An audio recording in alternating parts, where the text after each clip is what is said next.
Rossiya armiyasi Kremenchukka kassetali o'q-dorilar bilan zarba berdi. Oyatulloh Xomanaiy o'z o'rniga 3 nafar voris tayinladi. Putin Ukraina mojarosini tinch yo'l bilan hal qilish shartlarini aytdi. Isroil Eronning qutqaruv vertolyotiga zarba berdi. Eronning ham yadro quroli yaratishga haqqi bor. Putin Isroil Erondagi 3-yadroviy inshootga hujum qildi. AQShning B-2 bombardimonchilari havoga ko'tarildi. Понял?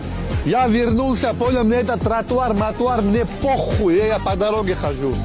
Стоять, нахуй, это Virginia здесь не канает, блядь.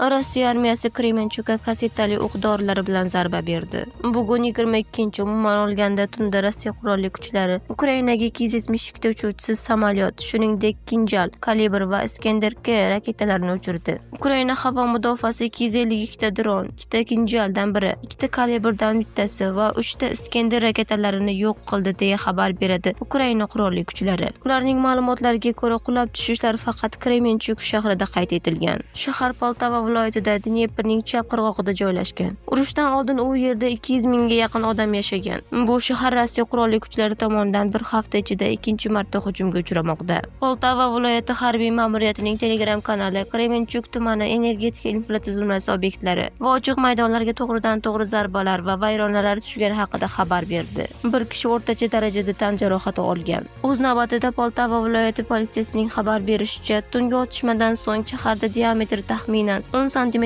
bo'lgan metal sharlar ko'rinishidagi o'q-dorilardan klaster elementlari topilgan. Kassetali o'qlardan foydalanish 2010-yilgi xalqaro konvensiya bilan taqiqlangan. Biroq na Rossiya na Ukraina uni imzolagan. Mahalliy ommaviy axborotning xabar berishicha, zarbadan so'ng shahar markazida uylarning derazalari ham sinib ketgan. Ko'chalarda raketa va dronlar qoldiqlari bor.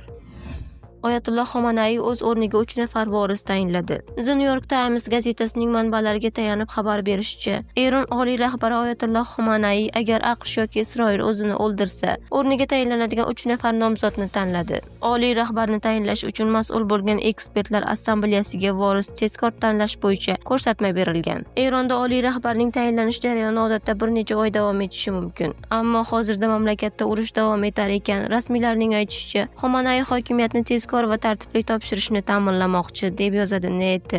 Qayd etilishicha, Xomanayning o'g'li ulamo va islom inqilobi qo'riqchilari korpusiga yaqin bo'lgan Mo'jtaba ro'yxatida yo'q. Vaholanki aynan uning otasi o'rniga asosiy da'vogar ekani haqida mish-mishlar tarqalgan edi. Shu bilan birga Xomanaiy harbiy qo'mondonlar o'ldirilgan taqdirda ularning o'rniga bir necha nomzodlarni tanlagan. Eron dastlabki zarbalardan keyin shok holatidan chiqib olgan va Isroilga kundalik qarshi hujumlar uyushtirish uchun safarbarlikni tiklagan. Shu bilan birga Eronda o'lim qo'rquvi shu qadar kuchliki, deyiladi rasmiylar. Razvedka xizmati